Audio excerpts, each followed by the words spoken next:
안녕하세요 유튜브 시청자 여러분, 제자르입니다. 손흥민 선수의 토트넘의 모든 소식 전해드리려고 노력하는 제자르의 2024년 12월 2일 두 번째 영상이 되겠습니다. 와, 어제 토트넘과 풀럼의 경기 라이브로 풀타임 보신 분들 계신가요? 보신 분들은 아마 너무 기분이 좋지 않으셨을 겁니다. 손흥민 선수가 어제 솔랑키의 갑작스러운 부상으로 최전방 공격수로 나왔는데, 일단 오랜만에 손흥민 선수가 최전방에 뛰어서 그럴까요? 기회를 놓친 손흥민 선수였는데 너무 안타까웠습니다. 그리고 토트넘의 경기력은 좋지 않았고 결국 1대0으로 앞서 가기는 했지만 이제 무승부를 기록하고만 토트넘이었습니다. 정말 토트넘은 어제 경기를 통해서 많은 것을 잃었다고 할 수가 있겠습니다. 일단 어제 토트넘은 충분히 이길 수가 있었는데 무승부를 당하면서 만약에 이겼다면 토트넘이 여기에 올라갔을 거거든요. 그래서 6위에 랭크되면서 최근 너무 좋지 않은 맨시티와 승점 1점 차이로 따라잡으면서 일단 4위 안에 들어가는 4위 싸움을 해버릴 수 있는 토트넘이었습니다. 이겼다면 말이죠. 근데 무승부를 기록해 버리면서 일단 기세가 떨어지고 말았습니다. 그리고 이번 라운드의 경기 일정을 보면 토트넘은 정말 위기의 상황이 찾아온다고 할 수 있겠습니다. 이제 앞으로 토트넘이 하게 될 12월의 경기 일정이라고 할 수 있겠습니다. 일단 이번 주 금요일 본머스 원정을 떠나게 되는 토트넘이라고 할 수 있겠고, 그리고 다음 주 월요일 새벽에 첼시와 경기를 하는 토트넘이라고 할 수 있겠습니다. 근데 문제가 뭐냐? 본머스가 이번 라운드에서 울버햄튼 원정에서 4대2로 승리를 거두면서 기세가 올라간 상황이라고 할 수 있습니다. 어제 토트넘의 경기 보신 분들은 아시겠지만 토트넘의 경기력이 상당히 안 좋았는데, 본머스는 어떤 팀이냐? 홈에서 아스날과 맨시티도 잡은 팀이기 때문에 일단 이번 라운드에서 기세가 떨어지길 바랬는데 울버햄튼을 4대2로 잡아버리면서 다시 기세가 올라가 버렸습니다. 그래서 토트넘은 본머스 원정 경기에서 아마 승리할 가능성이 낮다고 할 수 있겠습니다. 그리고 그 다음 경기로 홈에서 첼시를 상대하게 되는 토트넘이라고 할 수 있는데, 토트넘이 어제 홈에서 빌라를 3대0으로 박살내 버리면서 또 첼시 역시 기세가 올라가 버리고 말았습니다. 어제 경기 이겼어야 됐는데 엔제 감독이 여러가지 문제가 있으면서 토트넘은 정말 위기 상황에 처하고 말았습니다. 그리고 어제 아모린 감독의 맨유가 홈에서 에버턴을 4대0으로 발라버리면서 역시 기세가 올라가고 말았는데, 토트넘은 12월 20일에 맨유와 카라바오컵 8강전을 치를 예정입니다. 맨시티가 카라바오컵에서 탈락했기 때문에 맨유 잡고 일단은 카라바오컵에 집중한다면 토트넘의 우승 가능성이 높은 편이라고 할 수 있었는데, 어제 풀럼과 무승부를 기록하면서 정말 안 좋았고 맨유까지 기세가 올라와 버리면서 토트넘은 정말 위기라고 할 수 있겠습니다. 그리고 또 그 다음 일정으로 리버풀과 경기가 잡혀 있는데, 토트넘은 12월 달에 일정이 너무 안 좋고 지금 풀럼과 경기에서는 반드시 분위기를 전환했어야 됐는데 무승부를 기록하면서 정말 최악의 상황이라고 할 수가 있겠습니다. 이런 상황에서 엔제 감독은 경기가 끝난 후에 이번 경기 왜 비겼는지에 대해서 여러가지 이유에 대해서 밝혔고, 또 손흥민 선수를 공격하는 영국 기자의 질문에 손흥민을 믿어주는 모습을 보여줬는데요. 관련 소식들 바로 알아볼까요? 경기가 끝난 후에 엔제 감독은 오늘 경기에 대한 소감을 밝혔습니다. 오늘 경기는 힘든 경기였고 타이트한 경기였고 양팀 모두 오프닝 찬스가 많지 않았습니다. 골을 넣을 기회는 몇 번뿐이었습니다. 우리는 경기를 잘 시작했고 1대0으로 앞서야 했지만 풀럼이 우리에게 마법을 걸었습니다. 경기가 끝날 무렵 풀럼이 10명으로 줄어들었기 때문에 우리는 기세를 올리려고 노력했지만 경기가 빨리 진행되지 않고 중단이 잦았습니다. 라면서 엔제 감독은 이번 경기 어려웠는데 풀럼이 우리를 잘 막아내는 마법을 걸면서 우리가 어려운 경기를 했다 라면서 풀럼이 만만치 않았다 라고 밝히는 엔제 감독이었습니다. 그리고 이제 솔랑키는 질병으로 오늘 갑자기 경기에 못 나온 것으로 알려졌거든요. 그래서 솔랑키를 경기 직전에 잃어버린 것은 어떤 영향을 미쳤나요? 라는 질문을 받았습니다. 그러자 엔제 감독은 도움이 안 됐습니다. 우리에게는 비둘기송도 없고 오도베르도 없고 마이키 무어도 없는 상황에서 우리는 공격수가 꽤 부족한 상황이었습니다. 라면서 지금 비둘기송 얘가 제일 나쁜 놈이거든요. 일단 이번 시즌 토트넘에 남아서 보여주겠다 라고 잔류 선언하면서 남았는데 안 나갔죠. 근데 비둘기송은 부상으로 필요할 때 도움이 못 되고 있습니다. 그리고 오도베르도 없고 마이키 무어도 없는 상황에서 솔랑키까지 없어서 우리는 공격 쪽에 선수가 없어서 힘든 경기를 하게 됐다라고 말하면서 선수들의 부상에 대해서 안타까워하는 엔제 감독이었습니다. 그리고 엔제 감독의 인터뷰 전문을 보면 솔랑키는 경기 전날에는 훈련에 참여했다고 합니다. 근데 질병으로 인해서 오늘 경기 못 나온 솔랑키인 것 같은데 감기인 것 같거든요. 몸 관리 못하는 솔랑키에 대해서 정이 떨어지는 시점이라고 할 수 있겠습니다. 그리고 이제 엔제 감독은 무승부를 당한 것에 대해서 자세하고 길게 설명을 했습니다.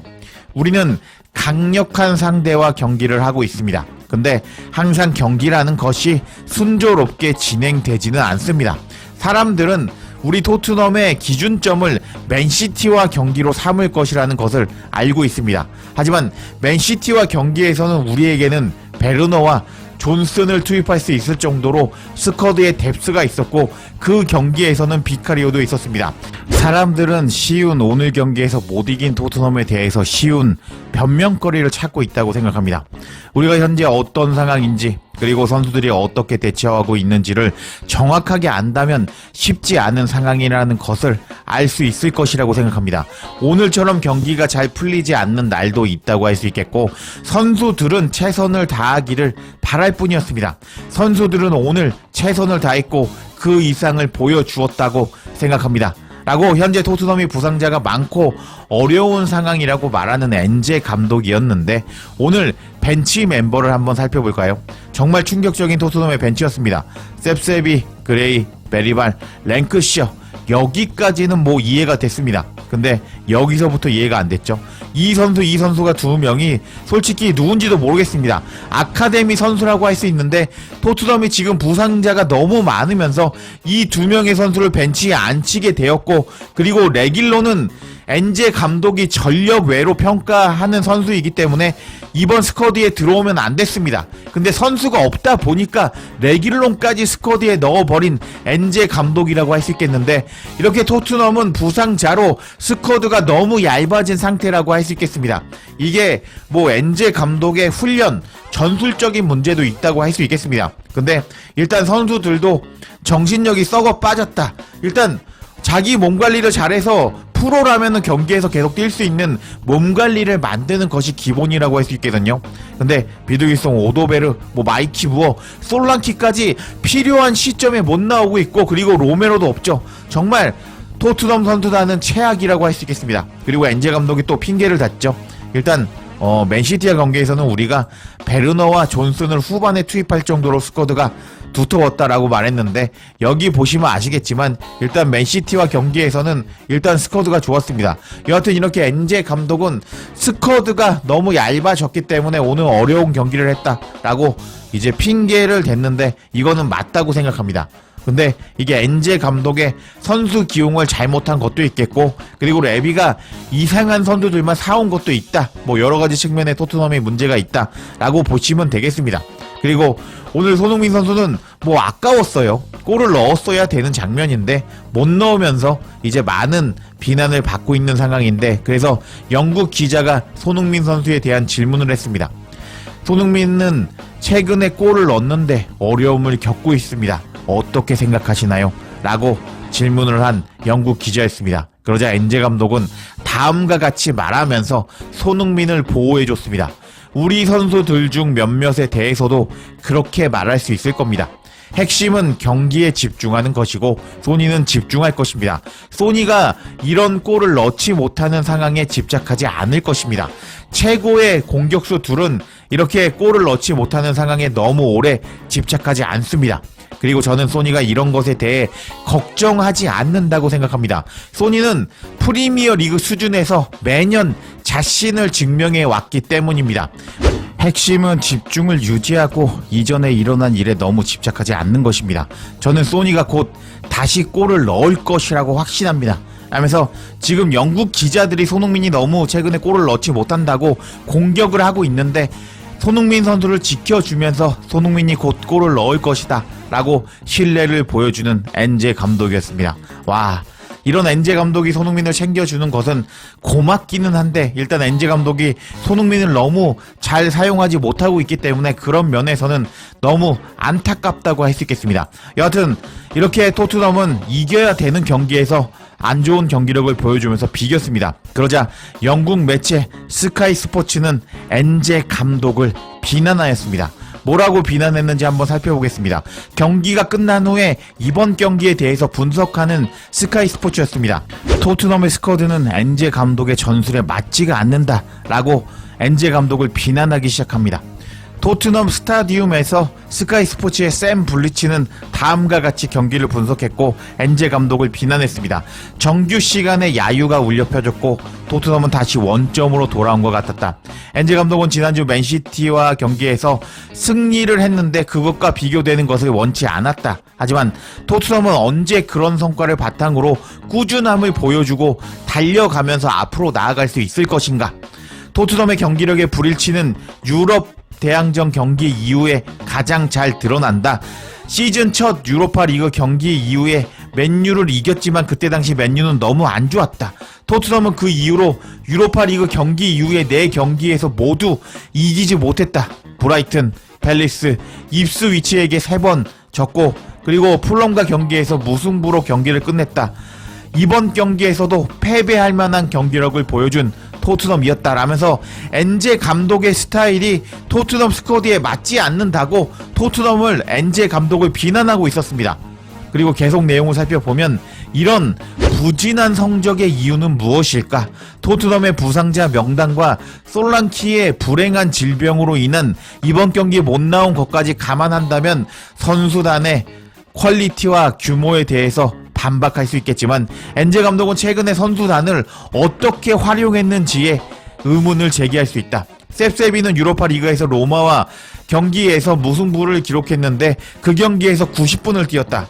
토트넘은 유로파 리그 다음 라운드에 진출할 가능성이 높지만 셉세비는 그동안 출전 시간이 너무 많아서 이번 경기에서 선발로 출장할 수가 없었다. 손흥민, 존슨 그리고 5백 중 4명이 경기에서 선발로 출전했는데 풀럼이 이번 경기에서 주도권을 잡으면서 토트넘은 기대에 어긋나는 모습을 보여주었다. 토트넘이 선수단을 더 활용할 수 있을까? 엔제 감독의 활기찬 플레이 스타일이 엔제 감독이 가진 스쿼드와 맞지 않는다는 것이 더 분명해지고 있다. 1월 이적 시장이 한 달 후면 열리는데 부상이 계속된다면 토트넘은 새로운 선수가 필요할 것이다. 라고 언급하면서 엔제 감독의 엔제 시스템은 정말 많이 뛰는 시스템이라고 할 수 있는데 엔제 감독의 이 시스템이 현재 토트넘 스쿼드에는 맞지 않는다. 엔제 감독의 전술이 토트넘을 죽이고 있다. 그리고 토트넘은 유럽 대항전을 갔다 오고 나서 일단 1무 3패를 기록하면서 성적이 너무 좋지 않은데 엔제 감독이 잘 선수들을 로테이션 시켰는지도 의문이 제기되고 있다 라면서 엔제 감독을 비난하는 스카이 스포츠였습니다. 12월 달에 토트넘은 경기가 9경기나 있는 상황이거든요. 이렇게 로테이션을 잘 시키지 못하는 엔제 감독 그리고 많이 뛰어야 되기 때문에 일단 주중에 선수들이 동일한 퀄리티를 보여주지 못하는 엔제 시스템이라고 할 수 있겠는데 토트넘이 12월 달에 과연 승점을 몇 점이나 추가할 수 있을지 한번 지켜봐야겠습니다. 그리고 브레넌 존슨의 충격적인 스탯을 보면 손흥민 선수를 존슨이 죽이고 있다는 것을 알 수가 있겠습니다. 일단 존슨은 이번 시즌에 모든 대회 포함해서 10골 1도움을 기록하면서 스탯으로 보면 좋은 활약을 보여주고 있습니다. 그리고 프리미어 리그에서 또 13경기 출전해서 6개의 골을 넣으면서 좋은 골 감각을 보여주고 있는 존슨이라고 할 수 있겠습니다. 근데 존슨은 지난 시즌과 달라진 모습을 보여주고 있습니다. 존슨은 지난 시즌에 토트넘에서 모든 대회에서 34경기 출전해서 5개의 골과 10개의 도움을 기록하면서 도움 능력이 돋보였는데요. 근데 이번 시즌에 존슨은 모든 대회에서 1개의 도움만 기록하면서 이상하게 이번에는 도움을 기록하지 못하는 모습을 보여주고 있습니다. 존슨이 골 욕심을 부린다던가 아니면 엔제 감독이 존슨을 골잡이로서 주 공격 루트로 사용하고 있다는 것을 알 수 있는 존슨의 이번 스탯이라고 할 수 있겠는데, 존슨의 이런 스탯이 손흥민을 죽이고 있다는 것이라고 할 수 있겠습니다. 일단 어제 경기 장면에서만 존슨은 손흥민을 죽이는 여러가지 장면을 보여줬습니다. 일단 3분에 뒤에서 후방 지원을 받아서 존슨은 크로스를 넣어주는 모습을 보여줬습니다. 존슨의 크로스가 좋았다면요, 손흥민 선수가 이렇게 들어갔을 때 손흥민 선수가 크로스를 받아서 골을 넣을 수 있는 장면이 나올 수도 있겠지만, 존슨의 크로스는 너무 안 좋았고 이렇게 그냥 밖으로 길게 나가버렸습니다. 그리고 이제 4분에는 존슨은 또 도움을 기록하지 않고 그냥 골 욕심을 보여주면서 손흥민 선수를 죽이는 장면을 연출하고 말았는데요.